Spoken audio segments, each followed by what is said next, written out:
नमस्कार दर्शकों, आवाज इंडिया में आप सबका स्वागत है। महाराष्ट्र में विधानसभा का मानसून सत्र जारी है। आज विधान परिषद का चुनाव है, यानी सत्ता का बड़ा सेमीफाइनल होने जा रहा है। महाराष्ट्र में 4 महीने बाद विधानसभा चुनाव है।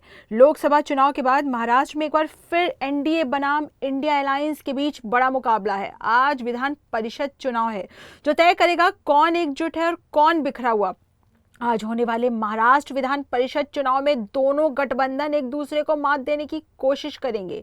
हमारे साथ है बीजेपी नेता प्रवीण दरेकर जी। दरेकर जी, कल चुनाव है और जो रिश्वत पॉलिटिक्स शुरू हो गई है, क्रॉस वोटिंग का डर सता रहा है, उसको लेकर आप क्या बोलेंगे? नहीं, रिश्वत पॉलिटिक्स आप कहाँ से ये वर्ल्ड आया मुझे मालूम नहीं। इसी तरह का ना रिश्वत किसने दिया ना किसने लिया। तो मुझे लगता है इसी तरह आमदारों के बारे में रिश्वत कहना गलत है। सब आमदार होटल में इकट्ठा मार्गदर्शन लेने के लिए इकट्ठा हुए हैं, क्योंकि ये प्रेफरेंशियल वोट रहता है और इसलिए वह सिस्टम समझाने के लिए आमदारों को इकट्ठा जमा किया है। 2022 में बीजेपी कामयाब रही थी, इस बार विपक्ष का बोलना है कि इस बार कामयाब नहीं हो पाएगी। 9 के 9 जगह भारतीय जनता पार्टी शिंदे और अजित दादा के आएंगे। तो कहीं न कहीं प्रवीण जी का बोलना है कि 9 की 9 सीट जो सीटें हैं वो बीजेपी जीतेगी। कैमरामैन शिवाजी काले के साथ अंजनी कुमार मिश्रा, आवाज इंडिया, मुंबई। मुकाबला रोचक होने की बड़ी वजह है 11 सीटें और 12 प्रत्याशी मैदान में उतार दिए गए हैं। मैच को अपने पाले में करने के लिए साम दाम दंड भेद के तहत आरोप प्रत्यारोप पोल खोल की राजनीति अब शुरू हो चुकी है। हमारे साथ हैं कांग्रेस विधायक जिशान सिद्दीकी जी। जिशान सिद्दीकी, बताएं, अभी आज जो क्रॉस वोटिंग है उसकी बात चल रही है, आप किसके साथ हैं? नहीं, मैं जो कांग्रेस पार्टी कहेगी उसके साथ ही हूँ। कल की मीटिंग के बारे में मुझे कोई इन्फॉर्मेशन नहीं मिला था, मगर आज जब पता चला कि कांग्रेस के पास आज मुझे इन्फॉर्मेशन मिला कि ऑफिस पे जाना है, तो मैं आज आया हूँ और जो पार्टी कहेगी वो करूँगा।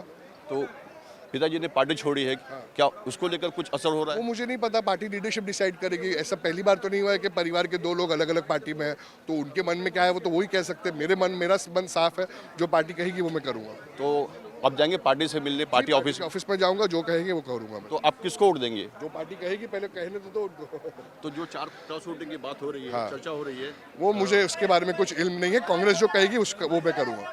तो कहने के जिशान सिद्दीकी का कहना है कि जो कांग्रेस कहेगी वो करूंगा। कैमरामैन रवि के साथ अंजनी कुमार मिश्रा, आवाज इंडिया। इस मुकाबले को सत्ता का सेमीफाइनल इसलिए कहा जा रहा है क्योंकि नतीजों से पता चलेगा कि सरकार में काबिज बीजेपी के नेतृत्व वाली महायुति एकजुट है या उसके कुनबे से कुछ विधायक खिसक रहे हैं। सबकी निगाहें अजीत पवार के गुट के विधायकों पर है। कुनबे को संभालने के लिए देर रात तक होटल इंटरकॉन्टिनेंटल पर एमबी गुट के विधायकों का जमावड़ा रहा। ये देखने वाली बात है। महाविकास आघाड़ी के जितने उम्मीदवार हैं वो सब के सब जीत के आएंगे। और सबसे बड़ी आश्चर्य की बात तो ये है कि चुनाव अभी शुरू भी नहीं हुआ, वोटिंग शुरू भी नहीं हुई, और कुछ चैनल जो है सुबह 6 बजे से शुरू कर दिया कि कांग्रेस के 4 वोट फूट रहे हैं, महाविकास आघाड़ी के 6 वोट फूट रहे हैं, 8 वोट फूट रहे हैं। ये फूट रहे कि नहीं फूट रहे ये अभी शाम को पता चल जाएगा, और महाविकास आघाड़ी के सारे उम्मीदवार जीत के आएंगे। और जो लोग ये चलाने का काम कर रहे हैं उनका डेफिनेटली टीआरपी भी कम होगा और उनकी लोकप्रियता भी कम होगी। देखने की बात तो ये है कि महाविकास आघाड़ी से इतनी घबराहट उनको हो गई जो घोड़े बाजार करते थे। ऐकून घ्या ना माझा संपू द्या। उसके अलावा मैं ये बताना चाहूँगा कि सरकार जो महाराष्ट्र की थी, हमारे एक अल्पसंख्यक साथी को आतंकवादी कह रही थी, उनको पार्टी में लेने का नहीं कह रही थी। आज उनका वोट लेने के लिए जो है वो आगे आ रहे। पुलिस स्टेशन में जिसने गोलीबार की उसका भी वोट लेने का काम कर रहे हैं, और पूरा क्रिमिनलाइजेशन हटाने की बात इस महाराष्ट्र और देश से कर रहे हैं। तो ये देश की जनता देख रही है। जो रिजल्ट खासदारकी के इलेक्शन में, मेंबर ऑफ पार्लियामेंट के इलेक्शन में आया था, उससे ज़्यादा बदतर ये जो आघाड़ी की सरकार यहाँ बैठी है उसका रिजल्ट आने वाला है। शरद पवार जी ने सही कहा है कि 225 से ज़्यादा सीटें जो है वो हमारी आने वाली है। एनडीए को सबसे डर सता रहा है, कहीं अजीत पवार खेमे के कुछ विधायक पाला ना बदल ले, क्योंकि उन्हें विधानसभा चुनाव में सत्ता वापसी का भरोसा नहीं है। लोकसभा चुनाव में अजीत की पार्टी 4 सीटों पर लड़ी थी, लेकिन सिर्फ 1 सीट पर उसे जीत हासिल हुई। वही शिवसेना की सीट लोकसभा चुनाव के बाद डबल डिजिट से सिंगल डिजिट पे आ गई। आत्मविश्वास हिला हुआ। उद्धव शिवसेना के उम्मीदवार मिलिंद नार्वेकर के चलते साख दांव पर लगी है।